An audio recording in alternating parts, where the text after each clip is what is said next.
Welcome back, everyone. Today's video, let's just talk about the markets and some news. There's a lot going on, and there's not enough time to cover it. It's just basically in the macro scheme of things, everything's just falling apart and everyone's grabbing what's left and jumping ship. First of all, not financial advice. Consult your licensed financial advisor. I'm not a licensed financial advisor. Do not trade or invest anything you're not willing to lose or lose sleep over. I really mean that. Have stops in place, emotions out, and these are just my opinions. This is more about learning how to trade and talking about economics and whatever. All right. Well, Robinhood keeps falling are having outages because there's millions of unemployed Americans and maybe people around the world, I don't know, taking a gander at trading with their welfare checks or stimulus, which is, it's funny, but they're gonna all lose their money. I mean, it is what it is. But I guess they didn't really need it if they're gonna risk it, right? I'll talk about stocks they're trading and whatnot later. Well, so the V-shaped recovery. There's a leading economic indicator that everyone uses for major funds. I'll read this real quick. Tyler Durden article, and he's back on Twitter, but he was taken off of the search engine that used to have that that motto, "Do no evil," but I can't talk about that. Great news! America leading economic indicator soared 2.8% month over month in May, the biggest monthly gain ever. They're talking about this dead cat bounce, this little bounce. The biggest positive contributor to the leading index was jobless claims at 1.9. So it was only 1.9 million lost their jobs. The biggest negative contributor was ISM new orders at negative 0.48. So ISM orders are industrial manufacturing, things to make things, right? However, this bounce follows a record collapse in March and April. So this little bounce right here is what everyone got so excited about and bought the dip. Now, every time, by the way, this tracks recessions like this leading indicator. I mean, every time it falls like this, that's a recession. Where's 2008-9? Here's 2008-9. See? It fell. Now, here's another indicator. The S&P 500 versus profit margins. So, all these companies that were barely profitable or slightly profitable in 2019, which led to record all-time highs in the markets, their profit margins have collapsed. This was during the Great Recession. This was during the NASDAQ bubble bust, right? The red line, their profit margins. It's still down here. Yet the stock market, the equity markets, some of them, the NASDAQ, the FANGs, they're making new all-time highs, while the other ones are getting very close to their previous all-time highs, which shows you there's complete disconnect with the real economy and what's going on in the real world versus stocks, and that's of course because of Powell. Now, Powell had Senate hearings and whatnot this week. At one point, I posted videos in the newsroom. At one point, he was asked by a senator um, are you gonna unwind the balance sheet ever? And he started laughing because, and he couldn't help himself because it's so obvious that they cannot they cannot shrink the balance sheet, or they could try, but as soon as they try to shrink the Fed's balance sheet, the economy, everything just implodes. And that's what people need to understand. Everyone's always thinking about short term, this and that. Why aren't mining stocks doing 100x? Why isn't gold at 3,000, 5,000? I mean, I could get into all of that, right? Because it's manipulated, but the manipulation is a retreating manipulation, meaning they can manipulate it less and less versus time.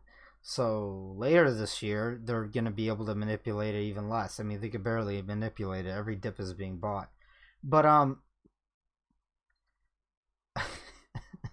he started laughing, and I mean, he knows. Everyone knows we're screwed. Everyone at the top, everyone at the Fed, and I don't know. At one point, I was listening to Schiff. At one point, he even said that, well, for one, they're going to keep rates at zero, technically, till 2022. And probably if we even make it till then without totally going bust here, the entire markets, then they would extend it even further. Okay? And you would think that at least Wall Street would know that they can't unwind their balance sheet. And what that means is all the money that's being spent, stimulus wise, repo, corporate bond bail. By the way, they started doing that, I think, Monday, where they announced they're going to buy corporate junk bonds. The only thing left the Fed hasn't bought at this point is stocks. But they're probably doing that too with that huge hedge fund, BlackRock. And I have to be careful how I word things. By the way, that hedge fund, I put it in the newsroom. They're very bullish on China. So let me get this straight. They get the ones and zeros made out of thin air that has to be paid back plus interest by the American people, taxpayers. All right, and they're bullish on China buying Chinese stocks. Okay, let me put that into perspective. Our central bank is funding a foreign nation. Now, if that should make you very angry, very. Now imagine if the average normie who can't rub two brain cells together anymore because the food, the water, the education, actually understood all of this. What do you think would happen? Well, what we saw in the past few weeks would be nothing compared to what would happen. But you know what? I've lost faith in people, in the masses. I really have. That's why I'm making plans to get out of harm's way. Let's just say. All right. Well, that's pretty much all I have to say. Just looking at this chart, that says that the V recovery is really not going to happen. Although it probably still might, because they're going to print so much. What else we have here? Okay, so that coupled with this. By the way, like HSBC or whoever just laid off like 60,000 people. Layoffs are starting to pop up now. All right. 46 million Americans have now filed for unemployment claims since the lockdowns began. Now it is tapering off, but I've talked about this in my last video. There's more people not working than working. Literally, out of the total population. Like when I drive around, there's so many people at home. There's no traffic in the morning, or it's very dystopian. And they're already talking about UBI, and they're gonna say it's because of the robots, this and that. Listen, that can't work. It doesn't work. Um, we do have robots. We've had robots for decades now. The auto manufacturers had robots building cars. Um, People need to work. If you don't work, for one, you lose what you don't use, which you lose skills. Your IQ is gonna drop if you don't work. If you don't have to, okay. The biggest portion of life is struggle, believe it or not. And there's a saying, what doesn't kill you makes you stronger. That's true. And if you're not working and you're sitting on your ass watching Netflix or all the garbage they pump in your mind these days, because it's all to manipulate you as well. I mean, you're just, for one, you're going to be sad because you're worthless and you know it deep down. Two, I mean, you're just going to become dumber and you're not going to be able to do anything in this world. And the final, thing about that is, even like people who become wealthy, this and that, if you haven't noticed, they always work. They don't stop working. They just have larger goals in life, or different goals, or maybe goals more oriented towards their hobbies or what they love doing, right? I don't know, guys. Continuing claims did drop very modestly, but hardly a signal that reopening is occurring, and definitely not confirming the payroll data. Weekly change in initial claims by state.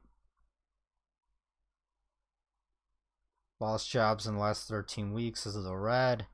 Payrolls, jobs created since 2010. So since the Great Recession of 2008 and 9, this green is the amount of jobs that have been made in this expansion period of the last decade, which somehow justifies record high stock market and all that. I hope the sound wasn't playing on that commercial. Anyways, but the jobs we lost in the past 13 weeks is almost double that. It will be double that if it's not. And it's going to be worse. It's going to be even worse. What did I say? I said minimum 60 million. And that'll be by next summer or spring or whatever. Because a lot of people are still being or going back to work. And that's how they fudged the economic data last week. Where they said, oh, look, we actually made jobs or didn't lose as many. It's because they counted the people who were taken back to their jobs they had prior to the lockdowns. And they counted them as new jobs, which is it's like fraud, right? That'd be cooking the books on a balance sheet of a company or an accounting. But that's what they do. I mean, I take all the economic data. You just take it with a grain of salt, and then all of the Wall Street and retail investors just always take it at face value, and then a few months later they'll readjust it even lower, right? And then that kind of keeps the market going up. Oh, I forgot to mention a chart. I forgot to bring up the chart, but there's a chart out there if someone could find it. I had it. It's on my Twitter if you go through it. The market seems to only go up overnight. Like it sells off way more during the day, and then overnight it just goes higher. And I think you can look at it two ways. That's when I tinfoil hat stuff. You could get, they're just printing up ones and zeros and buying it overnight. Or foreign capital flight from the rest of the world is still piling into the U.S. market, and then overnight they make the market go higher and higher, which is probably both is true at some level. I don't know. I think when the market's really falling and crashing at a high velocity, that's when the tinfoil hat theories come on. But on any normal given day, it's really just capital from emerging markets and the rest of the world going into the U.S. because, let's face it, the whole world's going to shit, and the U.S. somehow still looks better than the rest because they have the ability to print, because they are the world reserve currency. But that's not going to last much longer. I mean, it's really not. It's gonna happen soon, guys. I don't know when. My guess, my best estimate is within the next 3 years. All right, and we either end up like Russia, the wall came down, or we end up like Great Britain when they lost the world reserve currency status, and because Britain used to be, before the U.S., the world hegemony empire.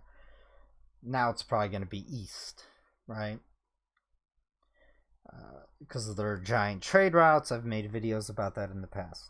The One Belt, One Road, the Silk Road. All right. What else is going on?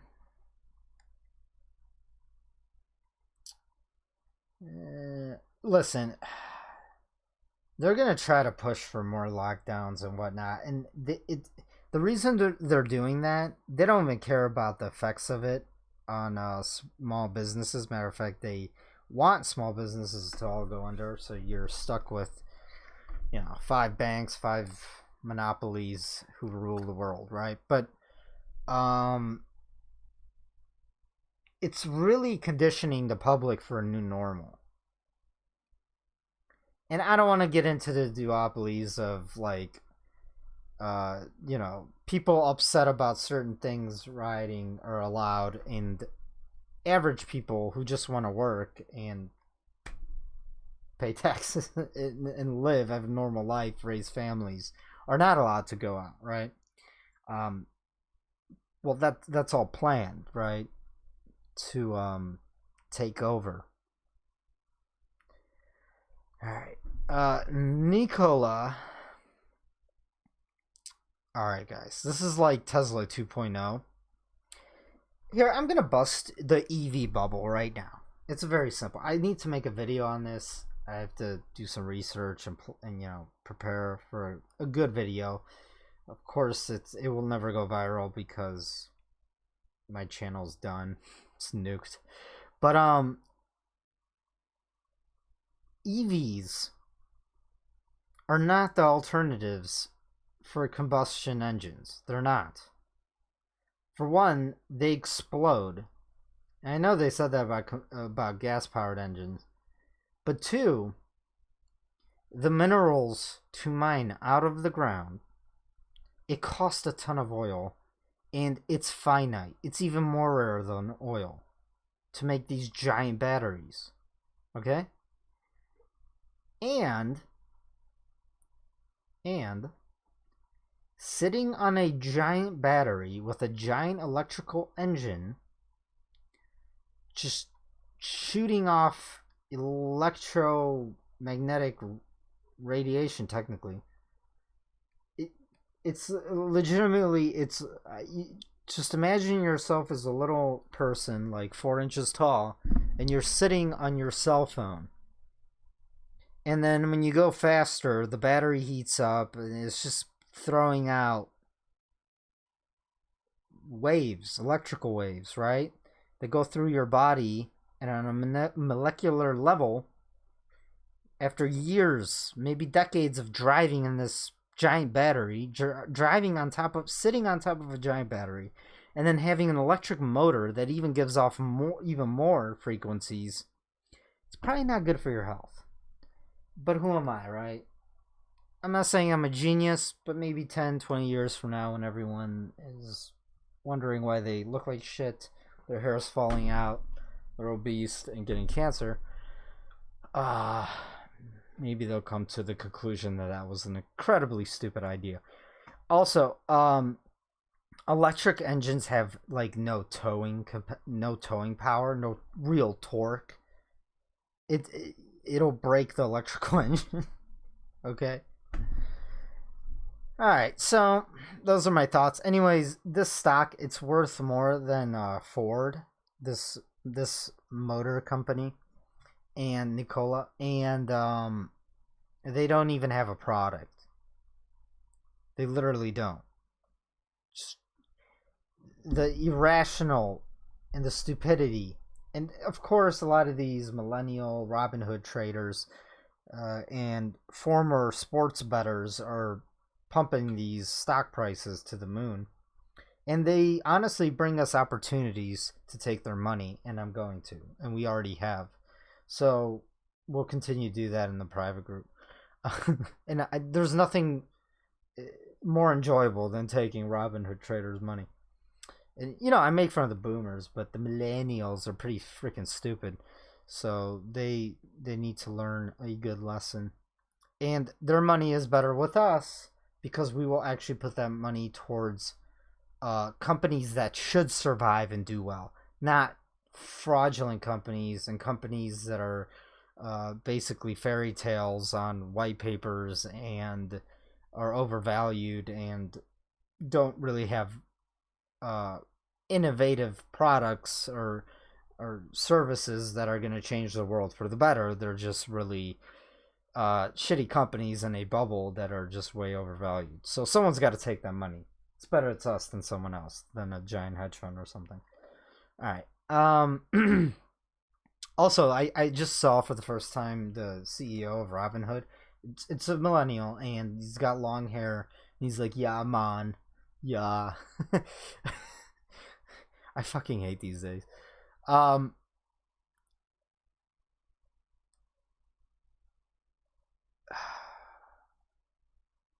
What else?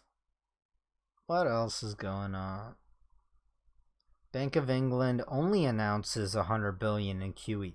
By the way, like when they do 100 billion, that's like an equivalent of like 500 billion US because they don't have the reserve status. So it's in a way like when they print money, it's way more inflationary to their own economy. And then the euro will continue to weaken against the dollar. Another reason why the dollar is still hanging in there, right? Investing legend Jeremy Gantham is amazed at this unprecedented stock bubble. Even on CNBC, they keep talking about, they say bubble all the time. They talk about the stock market being a bubble. In a way, they kind of admit it. Because probably they don't want Orange Man to win. We'll talk about that more when we look at the charts. Guys, as the U.S. retreats globally, because it is right now, and the empire is weakening and weakening.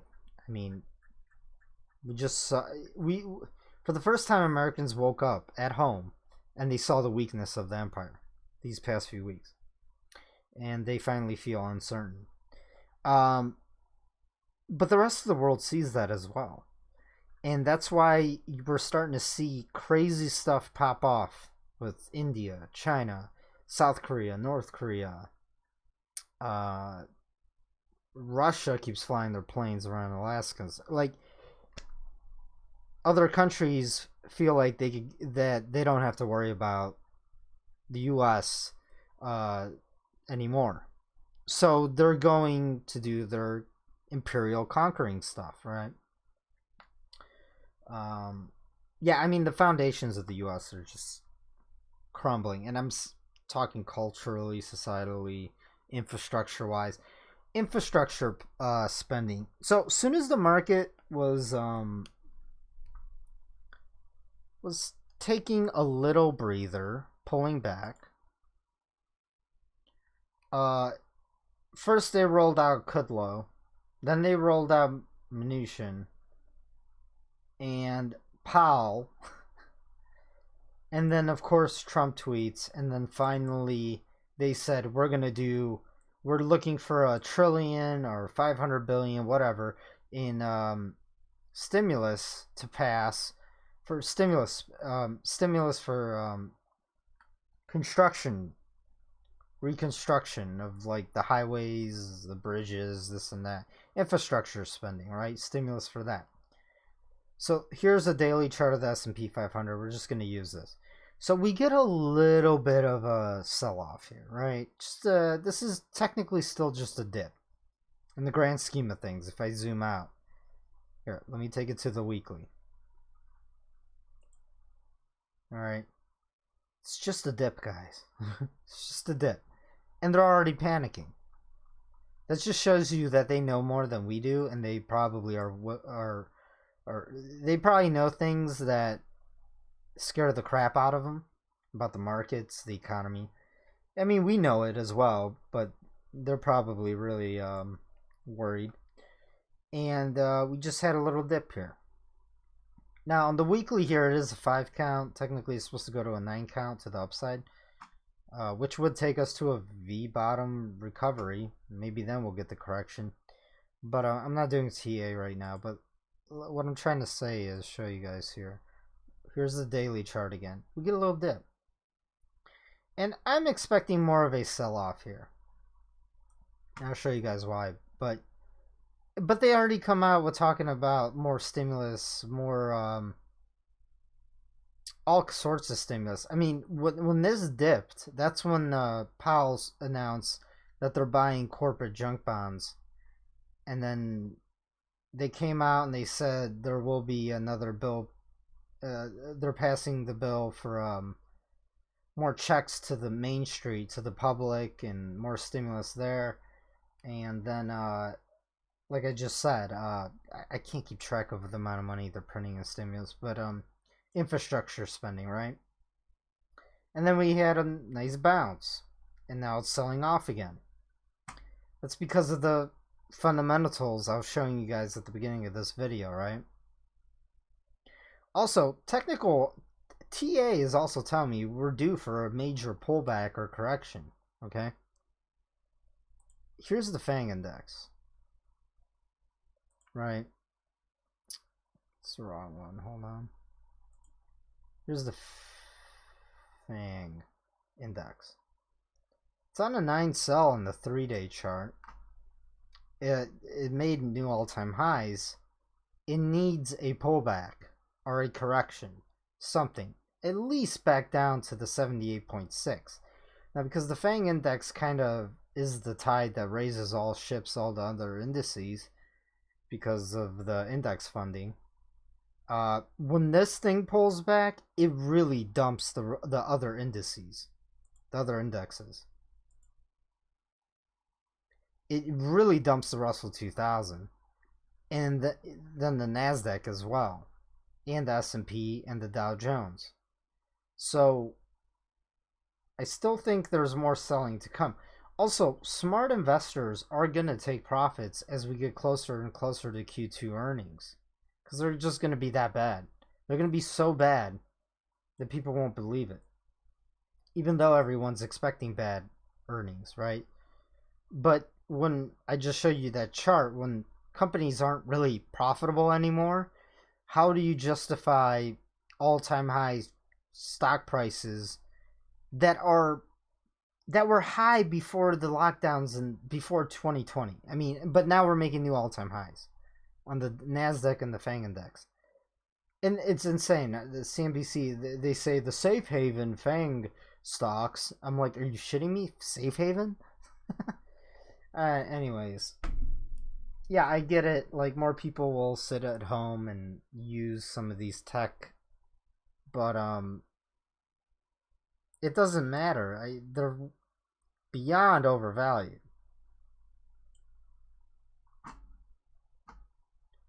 Alright, let's see what else is going on.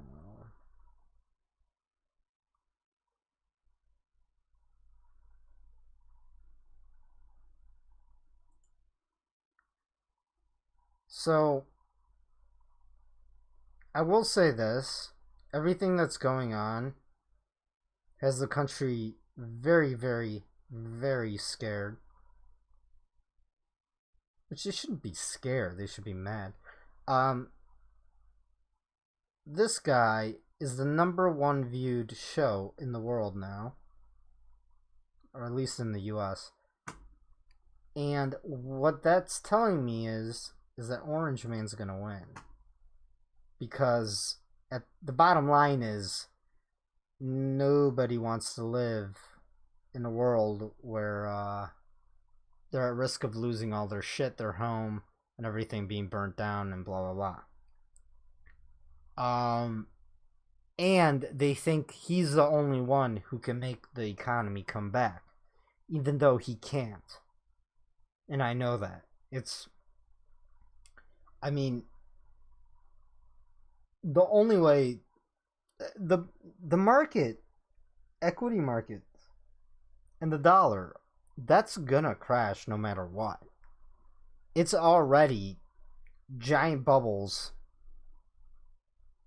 We don't have the industrial manufacturing to back it up, to justify these equity valuations, and we just lost pretty much like half, if not more, in the end of our service sector, and our economy was a service sector, and less people are working than not working. So these stock valuations are insane. Like, this will go down in the history books, all right? Depending on who writes it, who wins, right? But it'll go down in history as the most insane time ever that made no sense in capital market history. This is not free markets, by the way, as well. And people look back and they'll say, well, it was because they were just printing money. And that is the reason why the markets rebounded as strongly as they did. But I'm telling you guys, people are going to take breaks this summer. Q2 earnings are coming up. We need a pullback. Now, just because we get a pullback, that doesn't mean that we're going to get a crash. I'm not saying that. Because at this point, the Fed's all in. They're gonna print another. Their balance sheet's going to be like 20 trillion by the end of this, or who knows. What I am looking for is something like this. And then maybe sideways higher for elections, and then maybe crash or something. Who knows? I mean, I can't go too far out into the future, all right? Maybe a deeper correction or pullback, crash, something like that. And then punch protection team, and the Fed, again, will do trillions. And then maybe something like this, right?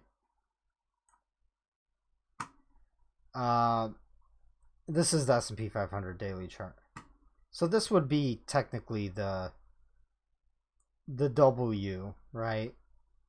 This is a W recovery into 2021. Still, in the long run, there will be some sort of big correction to, who knows, crash, right? I'm not calling for a crash right now. I'm just saying we need a correction or a pullback. A freaking dip.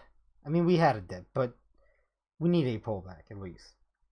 So this is, let me change the color of it. I'll change the color to, what stanza? Yellow. So this is the W shape that I am thinking is going to happen the rest of this year into first quarter 2021. All right, so W. And then we'll see, okay?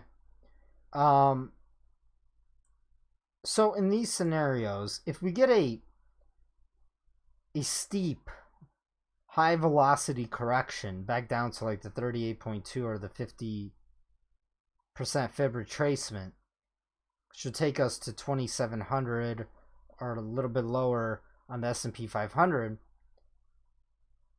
And if it's a quick correction, like another little like mini crash, I'm afraid margin calls are going to happen again, and mining stocks and gold will dump, but then quickly recover, and they won't dump as much as the rest of the equities markets.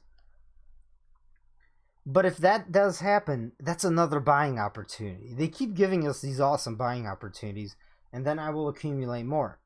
But if a steady decline. If it's more like this,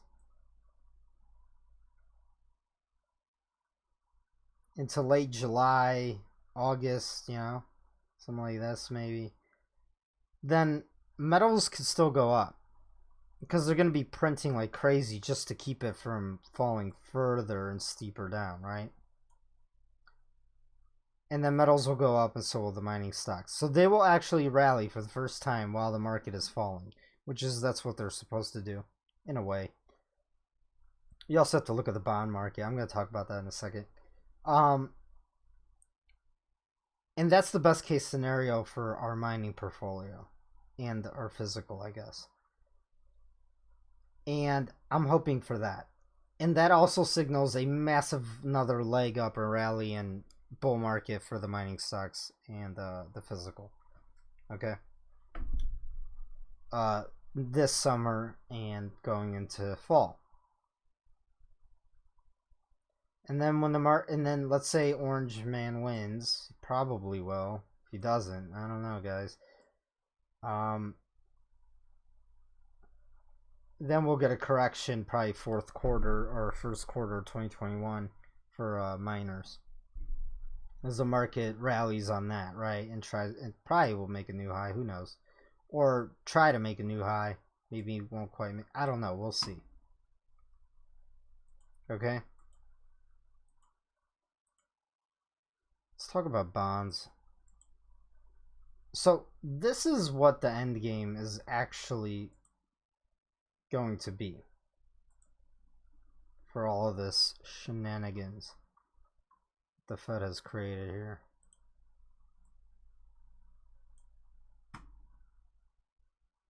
Why is that off? Oh, it's the monthly. Let's take this to let's give it a second to load. Man, this time flies. This is already a 37-minute video. Just give it a second to load here. I'll also talk about the dollar and mining stocks for a minute before I end this video. Go to my website. Oh, by the way, for private members, okay. Some of you buy the report, then you get into the Patreon, and then you just don't do anything. That's not the private group. That's just a payment service. You need to respond to my messages with what I'm asking, and then I will give you 4 links to 4 private groups. There's a newsroom, there's alerts, there's the room where we all chat and BS, and what else? There's another thread where everyone does research and shares info. All right, bonds.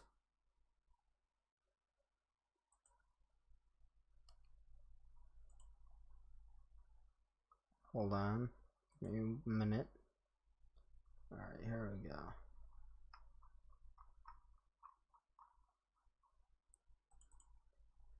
So the Fed is capping bonds and treasuries, right? Now, what is that going to do? For the short term, it'll work because it keeps the bond market from, well, the rates on bonds, it keeps it from rallying up, because if they do, then all the debts come due all at once, and that's when everything blows up. Corporations, everything. So they're like, oh, we're geniuses. We're going to cap them and force them lower. And the way they cap them is they go and they buy the bonds themselves. They print money out of thin air, buy the debt, the bonds, U.S. Treasury bonds, whatnot, and even corporate bonds. And that's called debt monetization. Debt monetization is printing money out of thin air, and nobody is taking your debt. Meaning nobody wants that debt. Like foreigners aren't buying treasuries, aren't buying bonds, aren't buying corporate bonds. So the Fed buys them with money they printed. That, by definition, is is in creating inflation and devaluing the currency, right? The dollar itself. And they think they could do this longer than they really can. And the reason for that is because right now there's still demand for dollars. The milkshake theory is still playing out, I guess. But when that comes to an end, and it will, as the rest of the world de-dollarizes, and they are right now. Also, what this does is this manipulation. Well, the bond market is larger than the equities market, right? So why would bond traders try to trade bonds if there's no price discovery? If the yields, if the interest rates are capped and they just stay below 80, don't fall to zero, but they just basically, what I'm trying to say, here's a 10-year yield. If they cap it and it just trades in this range forever, then why would anyone trade it? And if no one trades it, there's no demand. If there's no demand, then essentially the market's dead. It's a zombie market. And technically it has no value. It's lost value because there's no price discovery. So, and there's no traders. There's no traders, there's no buyers, there's no sellers, except for one entity. Then technically it makes them worthless. And once it's worthless, then there's nothing backing the dollar. And then everything goes boom. See how that works? Does that make more sense for everyone? Because I feel like a lot of people have a hard time understanding why they can't do this forever. Why they can't just print forever. They really can't. It's been tried in human history like hundreds of times. And it's always ended the same exact way. Alright? And it's going to happen again. Alright. Let's talk about miners. Or let's talk about mining. Well, we'll talk about mining stocks. First, let's talk about the dollar itself. Listen, the dollar here is chilling on the 200-week moving average. It just bounced off of it, acted as support, right? Now, here's this is a range. This is a circle I drew. Here, let me make this a little more.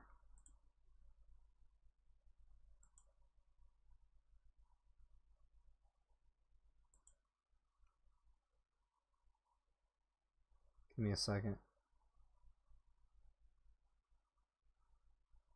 See this box? Let me make this box so you could see it better. Blue. Alright. This blue box is a range that the dollar's in. I know it broke below it here, but it's a range still. For now.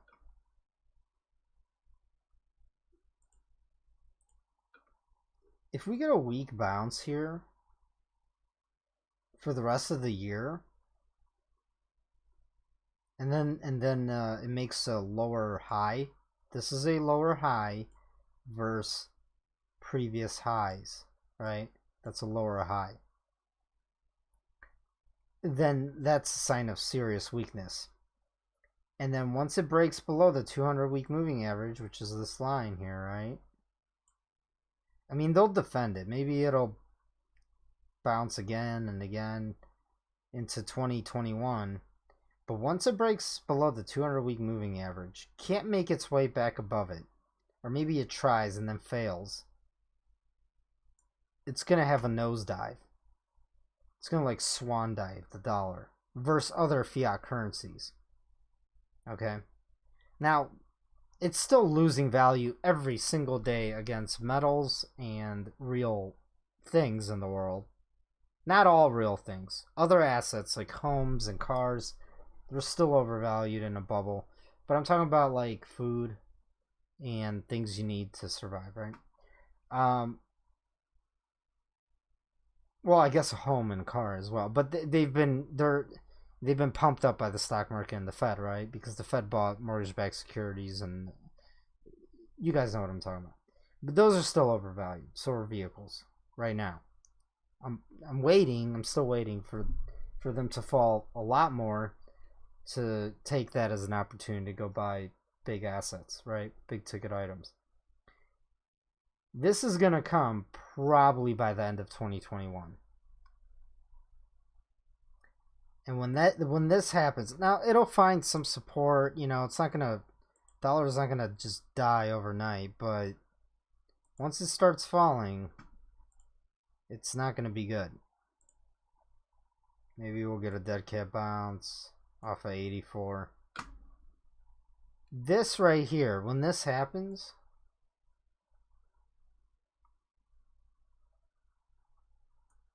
we're easily going to see $5,000 gold an ounce. And silver, I don't know. $100 wouldn't surprise me at all. Right now, the mining stocks are still valued at like literally, I'm dead serious, at like 13, not even 13, it's like $1,200. It's at a like 12, 13, 1100, whatever price gold, 1 ounce, and like $12 an ounce silver. That's where the mining stocks are still valued at. After the next few quarterly earnings, they're going to fix their balance sheets and everything, and they are going to go to the moon. Okay? That's what I believe. I could be wrong. So, this orange line is the price of gold in ounces. This blue line is large cap mining ETF. Large cap. Large mining companies. The green line is junior cap. Not really juniors, but like mid-tier mining companies. Okay? This is where they are at right now. Look. The mining companies. Boom and boom. Okay? So, the last time gold was at 1740 or whatever, the price of these ETFs, these are ETFs, baskets of mining stocks, right?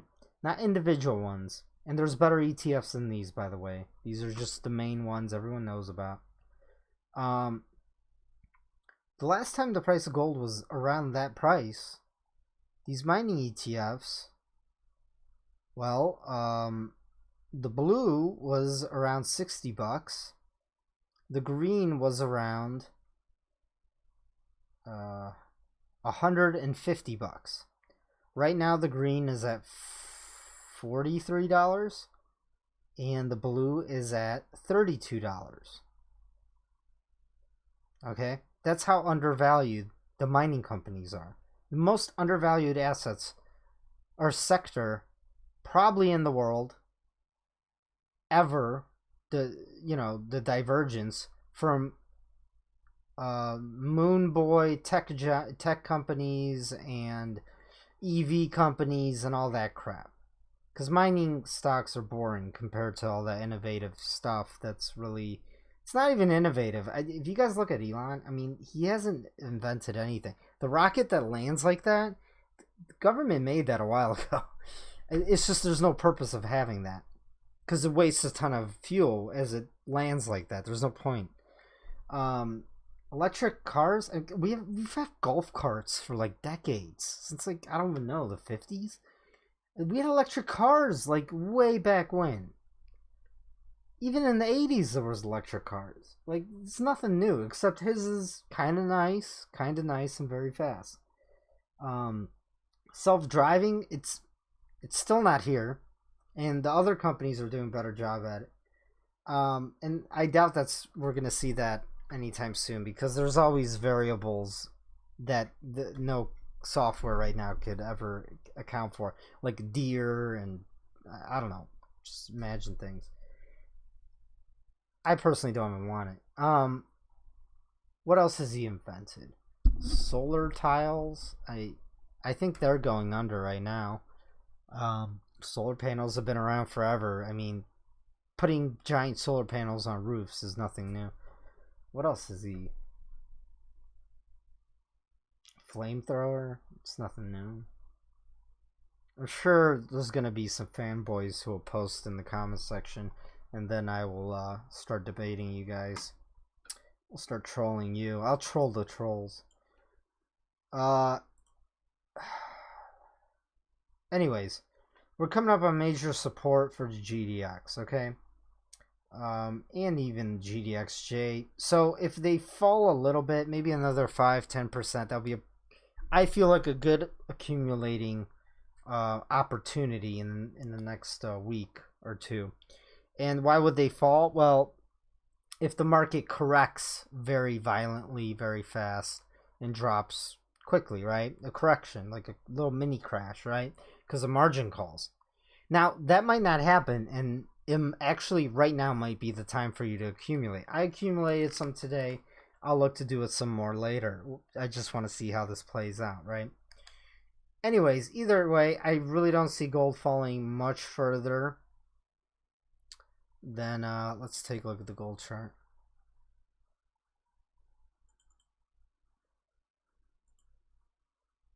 I do not see it breaking below 1680. It's going to find some major support there. Also, we have a giant bull flag. And what happened on my last bull flag? We had this massive rally higher, right? This is the bull flag, by the way. Looks like a flag. It's yellow. This green arrow. I drew this before the breakout. Well, we have another one right here. We might get another dip in gold and then breakout. Okay? This is a 3-day chart. Alright, guys.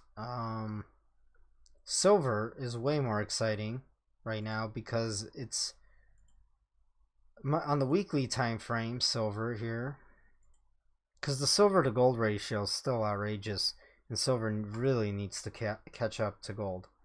And silver technically might be more rare than gold because all these tech companies have been sucking up the supply over the past decade, while